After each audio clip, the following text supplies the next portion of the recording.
அருகே ரூபாய் 2000 நிவாரணம் உடனடியாக வழங்கக் கோரி மயிலம் சட்டமன்ற உறுப்பினர் சிவக்குமார் தலைமையில் 100க்கும் மேற்பட்ட பாமகவினர் சாலை மறியலில் ஈடுபட்டனர். விழுப்புரம் மாவட்டம் முழுவதும் பல்வேறு இடங்களில் கனமழை காரணமாக நீர்நிலையங்கள் நிரம்பி வீடு மற்றும் விவசாய நிலங்களில் தண்ணீர் புகுந்தது. இதனால் மாவட்டம் முழுவதும் பல்வேறு இடங்களில் பாதிக்கப்பட்டுள்ள நிலையில் விழுப்புரம் மாவட்டத்தில் சில இடங்களில் மட்டும் தமிழக அரசு ரூபாய் 2000 நிவாரணம் வழங்கி வருவதாக குற்றம் சாட்டியதோடு மாவட்டம் முழுவதும் ரூபாய் 2000 நிவாரணம் வழங்கக் கோரியும் நிவாரணத்தை அதிகப்படுத்த கோரியும் மயிலம் சட்டமன்ற உறுப்பினர் சிவக்குமார் தலைமையில் பாமகவினர் 200க்கும் மேற்பட்டோர் சென்னை திருச்சி தேசிய நெடுஞ்சாலையில் திடீரென சாலை மறியலில் ஈடுபட்டனர். பாமகவினர் சாலை மறியல் ஈடுபட முயன்றதை அடுத்து சென்னை மற்றும் திருச்சி செல்லும் வாகனங்கள் அனைத்தும் சென்றூர் வழியாக போலீசார் திருப்பி அனுப்பிவிட்டனர். இதனால் அப்பகுதியில் பரபரப்பு நிலவியது.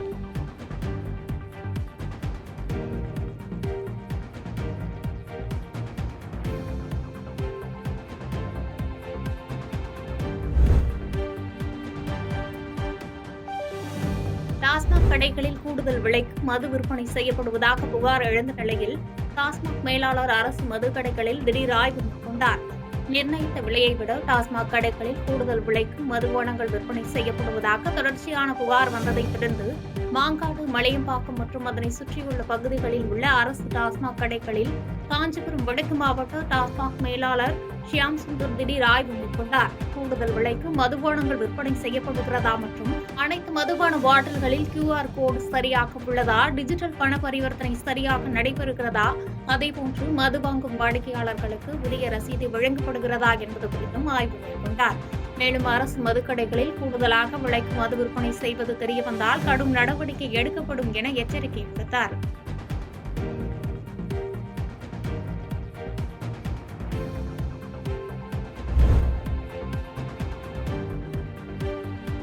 தொடர் மழை காரணமாக திருச்சியின் பல்வேறு பகுதிகளில் மழைநீர் பெருக்கெடுத்து ஓடியதால் பொதுமக்கள் அவதியடைந்தனர். திருச்சியில் கடந்த 2 நாளாக தொடர்ந்து கொட்டிய மழை காரணமாக திருச்சி புதுக்கோட்டை சாலையில் உள்ள வீடுகளில் தண்ணீர் புகுந்து மிகுந்த பாதிப்பு ஏற்பட்டது. இதேபோன்று திருச்சி கருமண்டபம் அடுத்துள்ள தீரன் நகர் மற்றும் சுற்றியுள்ள பகுதியில் பெய்த மழையின் காரணமாக அப்பகுதி முழுவதும் தண்ணீர் நிரம்பி போக்குவரத்து பாதிக்கப்பட்டது. இதனால் பல்வேறு இன்னல்களை சந்தித்து வரும் அப்பகுதி மக்கள் அரசு அதிகாரிகள் மழைநீர் தேங்காதவாறு தகுந்த நடவடிக்கை எடுக்க வேண்டும் என கோரிக்கை வைத்துள்ளனர்.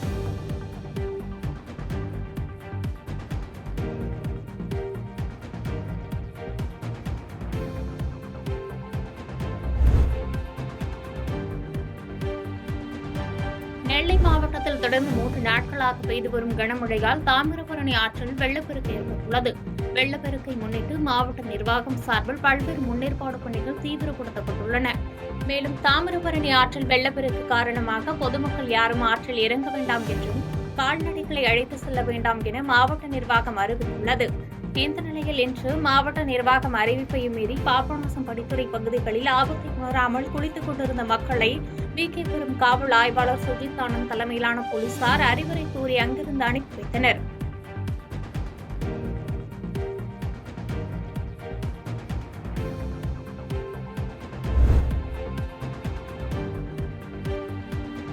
சிவகாசி அருகே செப்டிக் டேங்க் கட்டுவதற்காக தோண்டி வைத்திருந்த பள்ளத்தில் தேங்கிய மழைநீரில் தாய் மற்றும் மகன் மூழ்கி உயிரிழந்த சம்பவம் சோகத்தை ஏற்படுத்தியுள்ளது.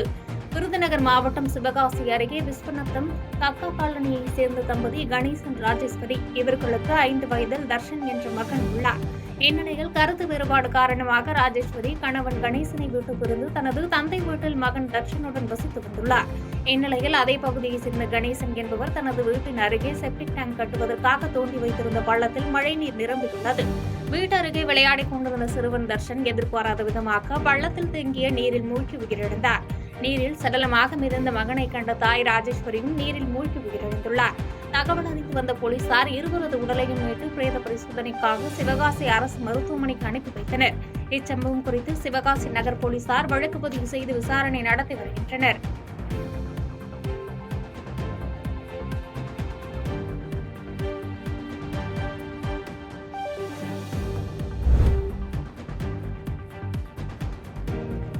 உதகை படகு இல்ல ஏரியை ரூபாய் 7,50,00,000 மதிப்பீட்டில் அதிநவீன இயந்திரங்களை கொண்டு தூர்வாரும் பணிகளை அமைச்சர் மு.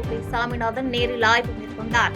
நீலகிரி மாவட்டம் உதகையில் முக்கிய சுற்றுலா தலமாக திகழும் உதகை படகு எல்லை ஏரியை தூர்வார வேண்டும் என்று சுற்றுலா பயணிகள் மற்றும் பொதுமக்கள் கோரிக்கை விடுத்து வந்தனர்.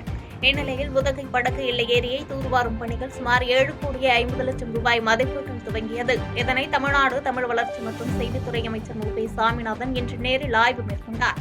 இந்நிகழ்ச்சியில் அரசு தலைமை கொறடா ராமச்சந்திரன், மாவட்ட ஆட்சித்தலைவர் லட்சுமி பவ்யா தண்ணீர் உள்ளிட்ட அரசு துறை அதிகாரிகள் பலர் கலந்து கொண்டனர்.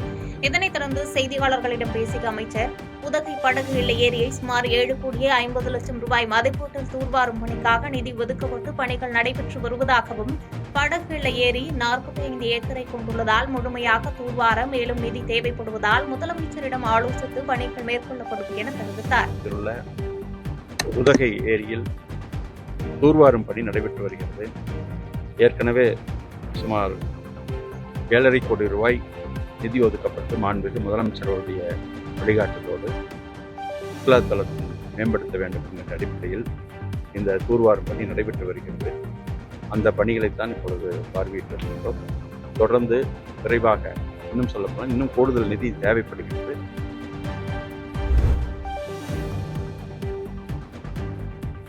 உதகையில் மாற்றுத்திறனாளிகள் நல வாரியத்தின் மூலம் 78 பயனாளிகளுக்கு நலத்திட்ட உதவிகளை அமைச்சர் சாமிநாதன் வழங்கினார். நீலகிரி மாவட்டம் உதகையில் இயங்கி வரும் தனியார் சர்வதேச மருந்தாக்கியல் கல்லூரியில் அனைத்து நாடுகள் மாற்றுத்திறனாளிகள் தின விழா கொண்டாடப்பட்டது. இதில் கலந்து கொண்ட தமிழ் வளர்ச்சி மற்றும் செய்தித்துறை அமைச்சர் மு. சாமிநாதன், மாற்றுத்திறனாளிகள் நல வாரியத்தின் மூலம் 78 பயனாளிகளுக்கு 9,34,000 மதிப்பிலான நலத்திட்டங்களை வழங்கினார். குறிப்பாக இயற்கை மரணம் மற்றும் ஈமச்சடங்கு உதவித்தொகை, செவித்திறன் குறையுடைய மற்றும் பார்வைத்திறன் குறையுடைய மாற்றுத்திறனாளிகளுக்கு திறன்பேசி வழங்கும் திட்டம் உள்ளிட்ட நலத்திட்ட உதவிகள் வழங்கப்பட்டது. இந்நிகழ்ச்சியில் அரசு தலைமை கொறடா ராமச்சந்திரன், மாவட்ட ஆட்சித்தலைவர் லட்சுமி பவ்யா தண்ணீர் உள்ளிட்ட அரசு துறை அதிகாரிகள் கலந்து கொண்டனர்.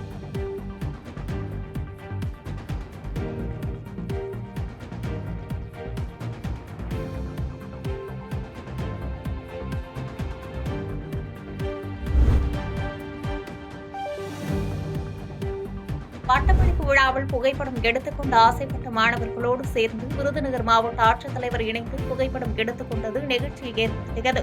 விருதுநகர் மாவட்டம் அருப்புக்கோட்டை SPK கலை மற்றும் அறிவியல் கல்லூரியில் நடைபெற்ற பட்டமளிப்பு விழாவில் மாவட்ட ஆட்சித்தலைவர் ஜெயசீலன் கலந்து கொண்டு சுமார் 1,200க்கும் மேற்பட்ட மாணவ மாணவிகளுக்கு பட்டம் வழங்கி கௌரவித்தார். முன்னதாக மாவட்ட ஆட்சியருக்கு கல்லூரி நிர்வாகம் சார்பில் உற்சாக வரவேற்பு அளிக்கப்பட்டது. தொடர்ந்து மாணவர்கள் மத்தியில் ஆட்சித்தலைவர் ஜெயசீலன் உரையாடினார். பின்னர் அங்கிருந்து காரில் புறப்பட்ட ஆட்சியரிடம் சில மாணவர்கள் புகைப்படம் எடுத்துக்கொள்ள விருப்பம் தெரிவித்ததால் உடனடியாக காரிலிருந்து இறங்கிய ஆட்சித்தலைவர் மாணவர்களுடன் இணைந்து புகைப்படம் எடுத்துக் கொண்டது நெகிழ்ச்சியை ஏற்படுத்தியது.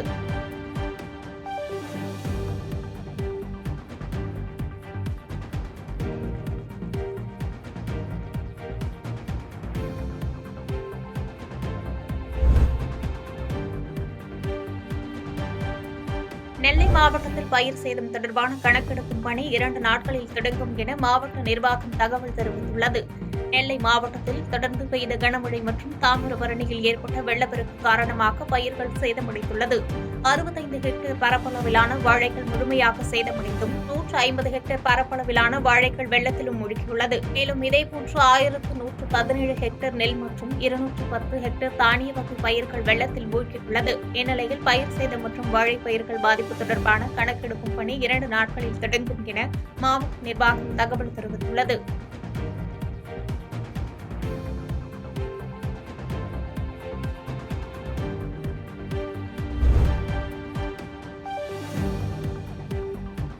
வெலிங்டன் நீர்த்தேக்கத்திலிருந்து விவசாய பாசனத்திற்கான தண்ணீரை தொழிலாளர் நலன் மற்றும் திறன் மேம்பாட்டுத்துறை அமைச்சர் சி. கணேசன் திறந்து வைத்தார். கடலூர் மாவட்டம் திட்டக்குடி அருகே அமைந்துள்ள வெலிங்டன் நீர்த்தேக்கம் மூலம் இப்பகுதியைச் சேர்ந்த சுமார் 24,000 ஏக்கர் விவசாய நிலம் பாசன வசதி பெற்று வருகின்றன. இதன் மூலம் 24,059 ஏக்கர் விவசாய நிலம் பாசன வசதி பெறுகின்றன. இந்நிலையில் விவசாயிகளின் கோரிக்கையை ஏற்று வெலிங்டன் நீர்த்தேக்கத்திலிருந்து பாசன நீர் திறந்து விடப்பட்டது. தொழிலாளர் நலன் மற்றும் திறன் மேம்பாட்டுத்துறை அமைச்சர் சி. கணேசன் பாசனத்திற்கான தண்ணீரை திறந்து வைத்தார். பாசன வாய்க்காலில் தண்ணீரை மலர்களை தூவி வரவேற்றனர்.